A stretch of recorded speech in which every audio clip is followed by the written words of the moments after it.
PDIP ngerasa nggak sih dengan apa yang kemudian tadi Bang Deddy katakan, sepanjang kita dialog, kemudian Pak Jokowi itu kan secara hitam di atas putih masih keluarganya PDIP ya. Nggak ngerasa apa ya ibaratnya, ngejelek-jelekin anak sendiri gitu nggak sih? Keluarga sendiri. Ini keluarga sendiri yang ingin membunuh Anda, gimana merasa menjelekkan warga sendiri? Pak Jokowi sendiri seperti dikatakan Andi Wijayanto itu punya misi menghancurkan PDI Perjuangan. Bagaimana mungkin kita merasa menjelekkan kader sendiri? Pertanyaan saya, bagaimana mungkin kita secara ideologis, secara psikologis masih menganggap Jokowi dan Gibran itu keluarga besar PDI Perjuangan?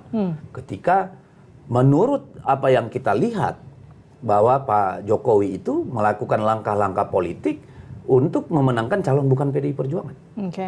Bagaimana mungkin kita merasa menjelekkan kader sendiri? Orang rumah kita mau dibakar sama dia. Kan logika dong. Tapi kenapa sih orang yang, menurut Anda nih, orang yang dari ibaratnya dari kecil dibesarin, dikasih makan, dirawat, disekolahin, sampai udah sukses, ibaratnya kan gitu ya, kalau keluarga ngurusin anak nih dari kecil sampai besar gitu. Terus tiba-tiba udah besar dia mau mencelakakan orang tuanya sendiri, itu kenapa kira-kira? Ya saya nggak tahu ya. Tapi kan kalau kita lihat gini, ada seorang orang istana yang nyampaikan ke saya, ke teman saya gitu. Itu sekitar 6 bulanan setelah Pak Jokowi terpilih periode kedua. Dia ngomong, tolong ada yang bisa mengingatkan Bapak, karena Bapak sekarang ngopinya sama orang kaya gitu loh. Ya itu orang istana nih yang cerita, ya kan. Nah setelah itu kan kemudian muncul isu 3 periode. Ya, itu kan lalu penundaan pemilu, lalu perpanjangan masa jabatan. Itu kan lalu sampai ujungnya itu kan apa? Mencalonkan Gibran sebagai wakil presiden. Hal yang Pak Jokowi sendiri bilang, ya jangan didengar, masih baru 2 tahun jadi wali kota, gitu kan. Nah, ini kita menyimpulkan apa yang membuat itu? Ya, kekuasaan itu enak. Menjadi orang yang punya kekuasaan tertinggi itu ternyata memang bisa membuat orang gelap mata. Bu Mega kan sempat ngomong ya, kekuasaan tuh nggak ada yang abadi. Betul, itu kata Bung Karno juga. Bahkan presiden itu pun tidak berkuasa lebih dari rakyat. Tapi nggak diingetin tuh anaknya waktu itu. Loh berkali-kali, makanya Ibu Mega selalu kan ingat Anda petugas partai.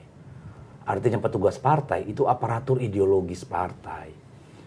Aparatur ideologis partai berarti petugasnya rakyat, gitu loh. Makanya Bu Mega dari awal bilang, hati-hati dengan sisi gelap istana. Kan itu kan udah upaya kita mengingatkan. Ibu Mega sampai bilang, Pak Jokowi ini loh mentang-mentang berkuasa, ingat loh kalau nggak ada PD Perjuangan yang backup, belum tentu loh, gitu loh. Itu kan upaya mengingatkan.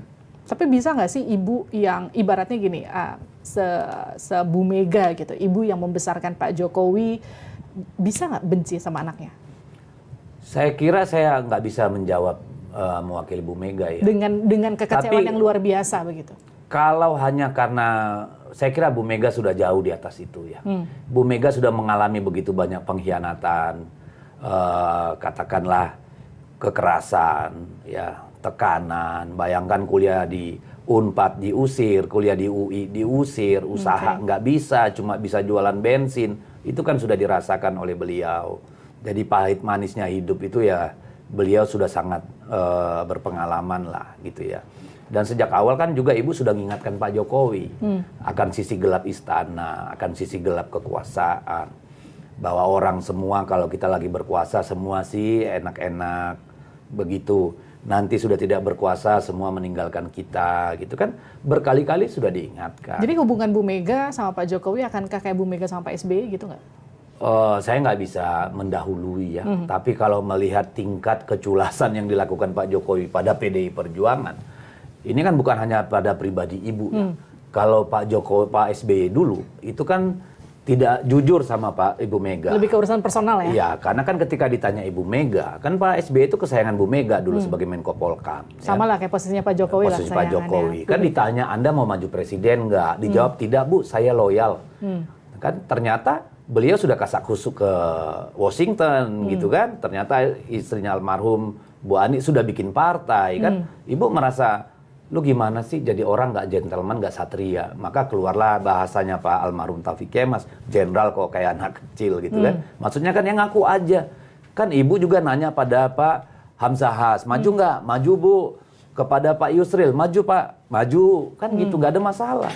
Tapi ketika Pak SBY bilang, tidak Bu, saya loyal, tapi kemudian sudah punya partai politik dan maju, itu kan sebagai orang, sebagai pemimpin kan merasa apa ya, ada distrust gitu ya. Ini kan soal prinsip. Nah itu kan yang urusan personal tuh. Ya itu personal. Nah ya makanya silakan simpulkan sendiri. Ini Pak Jokowi mau bakar PDI Perjuangan gitu loh, mau hancurkan rumah PDI Perjuangan, bukan sekedar menangkan anaknya. Kalau lihat apa yang dikatakan oleh Andi Wijayanto ya